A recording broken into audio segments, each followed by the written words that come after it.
Saudara dan saudari terkasih, Injil kita pada hari ini diambil dari Injil Markus bab 10 ayat 17 sampai 30.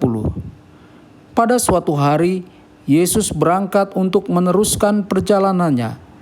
Datanglah seorang berlari-lari mendapatkan dia dan sambil berlutut di hadapannya ia bertanya, "Guru yang baik, apa yang harus kuperbuat untuk memperoleh hidup yang kekal?"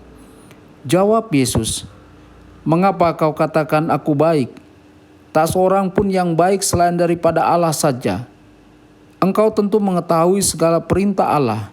Jangan membunuh, jangan berzina, jangan mencuri, jangan mengucapkan saksi dusta, jangan mengurangi hak orang, hormatilah ayahmu dan ibumu." Lalu kata orang itu kepadanya, "Guru, semuanya itu telah kuturuti sejak masa mudaku." Tetapi Yesus memandang dia dan menaruh kasih-Nya kepadanya lalu berkata kepadanya, "Hanya satu lagi kekuranganmu. Pergilah, jualah apa yang kau miliki dan berikanlah itu kepada orang-orang miskin, maka engkau akan beroleh harta di surga. Kemudian datanglah kemari dan ikutlah aku." Mendengar perkataan itu ia menjadi kecewa lalu pergi dengan sedih sebab banyak hartanya. Lalu Yesus memandang murid-muridnya di sekelilingnya dan berkata kepada mereka, "Alangkah sukarnya orang yang beruang masuk ke dalam kerajaan Allah." Murid-muridnya tercengang mendengar perkataannya itu. Tetapi Yesus menyambung lagi, "Anak-anakku, alangkah sukarnya masuk ke dalam kerajaan Allah. Lebih mudah seekor unta melewati lubang jarum daripada seorang kaya masuk ke dalam kerajaan Allah."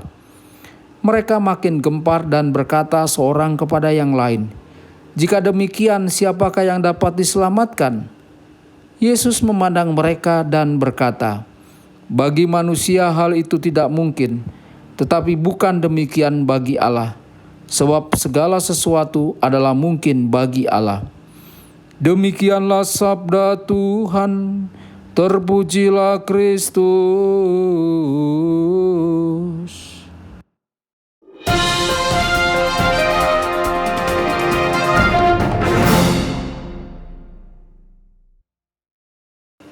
Saudara dan saudari terkasih, jumpa lagi dengan saya Romo Tedens dalam saluran Warta Kabar Sukacita. Semoga Anda semua dimanapun berada tetap dalam keadaan sehat dan senantiasa berbahagia. Saudara dan saudari yang terkasih, orang muda yang kaya dalam Injil hari ini sangat ingin memperoleh kehidupan kekal. Kita membaca bahwa dia berlari kepada Yesus dan berlutut di depannya. Dia menyapa Yesus sebagai guru yang baik, sehingga kita dapat berasumsi bahwa dia telah mendengarkan khotbah Yesus. Tampaknya pria itu ingin bergerak lebih dari sekedar mendengar firman Yesus. Dia telah menyadap sesuatu yang ada dalam diri kita masing-masing. Diciptakan menurut gambar Allah, kita dibuat untuk mengenal dan mencintai pencipta kita. Kita diciptakan untuk berhubungan dengan Tuhan. Blaise Pascal mengatakan bahwa di dalam setiap hati kita ada kerinduan, ada keinginan untuk sesuatu yang bukan dari dunia ini dan yang hanya bisa dipuaskan oleh Tuhan sendiri. Saudara dan saudari terkasih, orang kaya dalam Injil Markus hari ini telah menemukannya di dalam Yesus, satu hal yang memenuhi hatinya hingga meluap dan sekarang dia ingin memilikinya selamanya. Jadi dia mengajukan pertanyaan, "Apa yang harus aku lakukan untuk memperoleh hidup yang kekal?" Saudara dan saudari, Yesus pertama-tama menjawab dengan pertanyaannya sendiri. Dia bertanya kepada pria itu, apakah dia telah menaati perintah-perintah yang diberikan kepada Musa.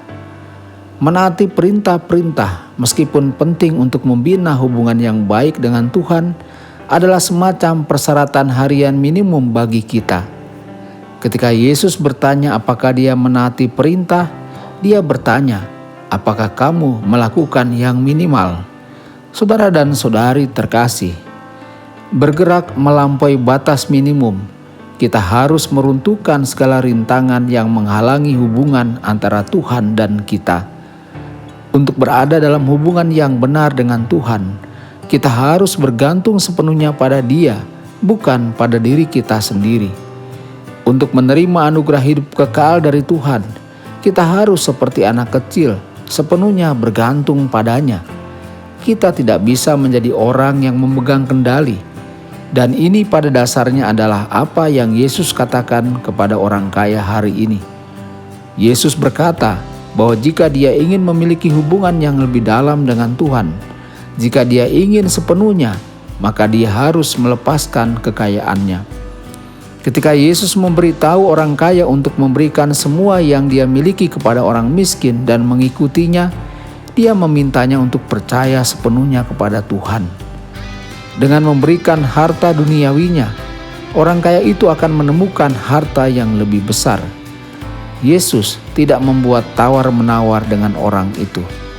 Melepaskan adalah satu-satunya cara dia akan mengalami kasih sejati dan pemberian diri. Ini adalah kasih yang Tuhan ingin kita alami satu sama lain. Saudara dan saudari terkasih, kita membaca bahwa orang kaya itu pergi dengan sedih karena ia memiliki banyak harta. Yesus meratap, betapa sulitnya bagi mereka yang memiliki kekayaan untuk masuk ke dalam kerajaan Allah. Yesus mengatakan ini bukan karena kekayaan adalah dosa, tetapi karena sangat mudah bagi mereka yang memiliki kekayaan untuk mengandalkan diri mereka sendiri daripada percaya kepada Tuhan. Kita tidak tahu apa yang terjadi pada pemuda dalam Injil Markus setelah perjumpaannya dengan Yesus hari ini. Perubahan tidak pernah mudah, tetapi Yesus memberitahu kita bahwa bersama Tuhan segala sesuatu mungkin terjadi. Saya berpikir bahwa orang kaya itu pulang ke rumah dan memikirkan apa yang Yesus minta ia lakukan.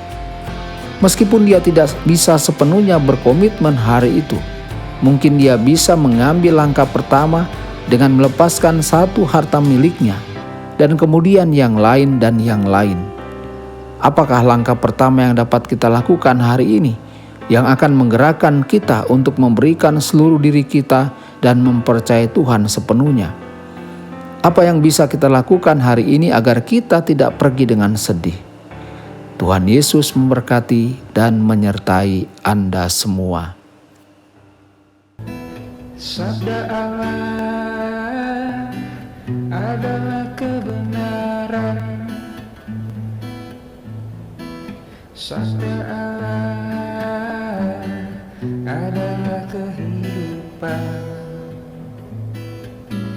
Mari kita mencintainya, mari kita menghayatinya.